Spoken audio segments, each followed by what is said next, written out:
Stone Cold Prose. Building better words. What is Star Trek without James T. Kirk? I guess Paramount Pictures wants to find out because they've gone full 1984 on the most beloved captain in science fiction history and made him an unperson. Hi guys, welcome to Stone Cold Prose, where we build better words, better thoughts, and better men. I'm Miles Watson, novelist and author of numerous award-winning series, including Cage Life, Sinner's Cross, and The Chronicles of Magnus. I worked in Hollywood for 12 years, law enforcement for another 10, and now I break it all down and build it back better. So let's get into this. Back in September, Paramount released an advertisement for Star Trek Day, which featured images of various cast members of various Star Trek shows, which have come along since the original inception of Star Trek in 1965. Nowhere to be found among this imagery is the face of the most important character in the show's history, James Tiberius Kirk, originally portrayed by William Shatner in live-action series, animated series, and numerous feature films stretching over decades before he unwillingly yielded the role to Chris Pine. And even today, 2 months after the initial furor following Kirk's deletion, I find that the Paramount website, as of now, still has no image of Kirk, except in cartoon form, which I suppose is their way of trying to do an end run around fan outrage. Now, William Shatner, a proud Canadian who steadfastly refuses to enter the world of American politics, and who the hell can blame him, has been an outspoken critic of his erasure from the franchise, and equally outspoken about the fact this erasure has been going on for many years. But contrary to what his detractors may think, these complaints are not merely those of an actor whose signature role has been appropriated from him while he's still alive and still in harness. They speak to a larger issue Shatner has, which I share, about why this erasure is taking place. Audiences were first introduced to Captain James T. Kirk, captain of the USS Enterprise, a United Federation of Planets starship whose 5-year mission was to explore strange new worlds, seek out new life and new civilizations, and boldly go where no man has gone before, in 1966 with the second pilot. Kirk was inspired to a great degree by Horatio Hornblower, a seafaring adventurer who appeared as the hero of a long series of adventure novels written by C.S. Forester. They were published between 1937 and 1967. Kirk, however, was a more simplified and idealized character than the troubled and complex Hornblower. Shatner's Kirk was courageous to a fault, superb in a crisis, bound almost to the point of torment by a sense of duty to his ship and his crew, and isolated by command. While he relied heavily on two subordinates, Commander Spock and Dr. McCoy, for advice and moral support, all roads of ultimate responsibility led to him and ended with him. He wanted to do everything himself. He could be ill-tempered and petty and harsh, and he was clearly more comfortable with giving orders than with taking them from his own superiors. Although he detested killing and would go to enormous lengths to spare the lives of his enemies, including in the feature films the life of the man who did away with his son David, he had a physical approach to problem solving and was not the least bit shy about socking a perceived threat on the jaw. Unthreatening but persistent obstacles got the same treatment, leading to quotes like this from Errand of Mercy: "You've told us a great deal about how you hate violence. Unless you tell me where those phasers are, you're going to have more violence than you know what to do with." One of my favorite Kirk lines. But it's Kirk's love of the ladies, which was one of his most distinguishing characteristics. In the original series, he is relentless in his pursuit of women. So relentless that in the episode Bread and Circuses, he beds a slave girl, whose body is offered to him as a sort of last meal before his own scheduled execution. Most men in his position would be a little too preoccupied for casual sex, but not Kirk. Nor is he above using women as a means to achieve ends. And by any other name and wink of an eye, he romances women for the express purpose of producing jealous reactions in his enemies. And in The Conscience of the King, he seduces a 19-year-old girl when he's about 33 or 34 to determine the identity of her father, who he suspects is a war criminal, a questionable thing. When Kirk is demonstrably capable of romantic love, yes, his propensity for putting ship and career over relationships, as well as we can presume some difficulty with the concept of monogamy, condemn him to a never-ending isolation and loneliness. Every romantic partner from his past, and we meet quite a few, is very much X. Kirk's deepest love, and he admits this more than once, is not for any women. It's for his mistress, the Starship Enterprise. In short, Kirk is a paradigm of masculinity in its traditional and most understood form. He's brave, disciplined, proud, duty-bound, selective in his friendships, but fiercely loyal to his friends. He leads from the front. He never shies from a fistfight. He's a coxswain of the first water, and he trusts his heart only to an inanimate object, the Enterprise. Equally, and in short, he's everything Western culture has been trying to destroy, and I think George Orwell would have argued this point, because he did argue this point, the last 100 years. Orwell's concept of the unperson, someone deleted from history so thoroughly that is as if they never even existed, has haunted us since the publication of his masterwork, 1984. In fact, it's an ancient concept, going back thousands of years to the Romans and the Greeks and perhaps civilizations before them. In recent years, however, we've seen this concept applied to the field of entertainment rather than just the political sphere.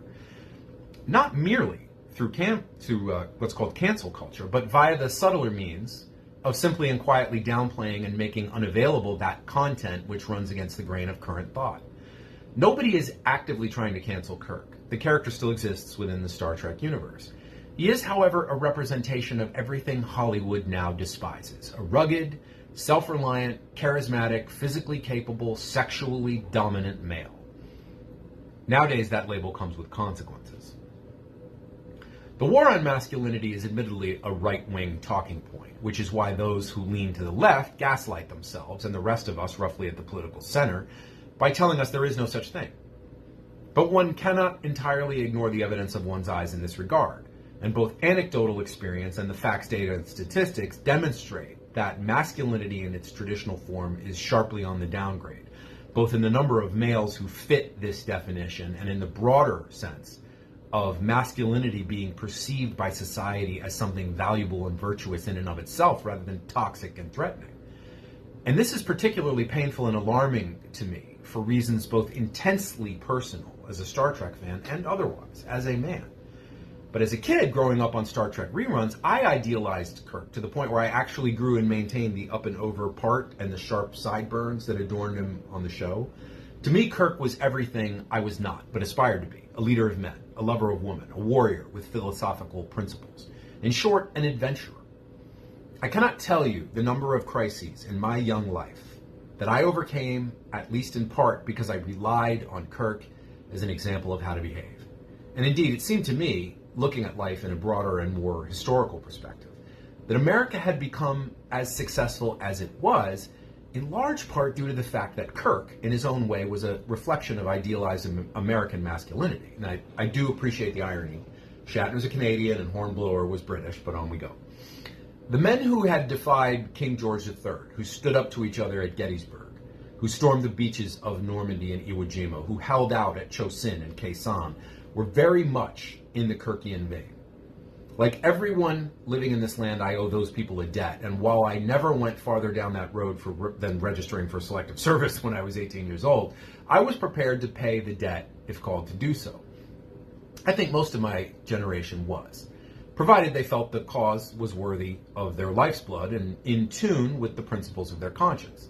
This is, after all, a democracy, and living in a democracy means nothing if one is not prepared to defy the government over a matter of sincere principle. And of course, there are other ways to serve democracy as well. I spent over 10 years in public service, and while it's not the same as military service, I'd be selling myself short if I said there wasn't some selflessness implied in the action. I wasn't Captain Kirk, I was more of a red shirt, but I like to think my heart was in the right place, serving the community and not my wallet. But the fact remains that Kirk is an archetype of masculinity. And nations that wish to survive in the long run must not only have such archetypes in their popular culture, they must be able to reproduce reasonable facsimiles of them in the general population, real Kirks. Nowadays, watching the Ukrainians defend their homeland against these relentless assaults from a larger, more populous, more powerful neighbor, I'm impressed by their moral and physical courage, yes, but I'm also troubled. Because I sincerely doubt my own country can produce a similar effort from the majority of its men if circumstances required it. I'm not referring to those people who are already in uniform or those who would readily go if called in a crisis, but to the vast body of men who are not, but may be needed. Questions of patriotism thrust completely aside, it boils down to whether a sufficient supply of real men, of real Kirks, exists to take up arms in the crises to come. The Pentagon doesn't think so. Recent studies concluded only 17% of fighting-age males are physically, morally, or psychologically fit for military service.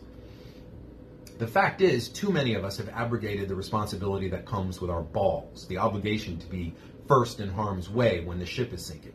The credo of the supposedly toxic man of yesteryear was, after all, women and children first. And folks, that ain't just a Van Halen album title. The idea that men could and should sacrifice themselves to protect women and kids used to be societal bedrock in every civilization, and before that, every tribe which ever existed upon this earth. The man of the tribe recognized his expendability relative to the tribe's continued existence. He was the cell which had to die in times of crisis so the body could live. If he failed in this duty, he surrendered his claim to manhood and invited public ridicule and disgrace. But nowadays, he's content to eat another ring-ding, reach over his gut to his joystick, and fire up Call of Duty, secure in the knowledge that someone else, some other Kirk, will die for him if need be. He is biologically male, chronologically a man, but he has abrogated both his masculinity and the duties which come with it. He has effeated himself, infantilized himself. James Kirk's masculinity was admittedly simple and archetypal. He was a hero. And like all heroes, he was more handsome, more intelligent, more courageous, more principled, more everything than the rest of us. And that more frightens and angers people who are uncomfortable with the existence of traditional masculinity. Not the so-called gender construct of masculinity, but the one nature, or God, hardwired into our genetic codes. Kirk epitomized this code, and that's why Paramount wants him gone. Just as the new Star Trek is dark, morally ambiguous, and turns its back on the hopeful vision of the future Gene Roddenberry created, Shatner's Kirk must go down the memory hole where he can't scare the womenfolk or the males who simp for them. Generations ago, Orwell warned us in his essays about the practical consequences of discrediting physical courage in popular culture. He was a far-seeing man, and he understood that societal mores are a weather vane which predicts the future, the direction of the nation. The question of the erasure of Kirk brings to mind is, will there be enough Kirks to withstand the hard times we all know are coming? If you enjoyed today's video, please remember to like, subscribe, comment, hit the notification bell, and remember to check out my books on Amazon. The link is in the description. See you next time, and until then, stay cold.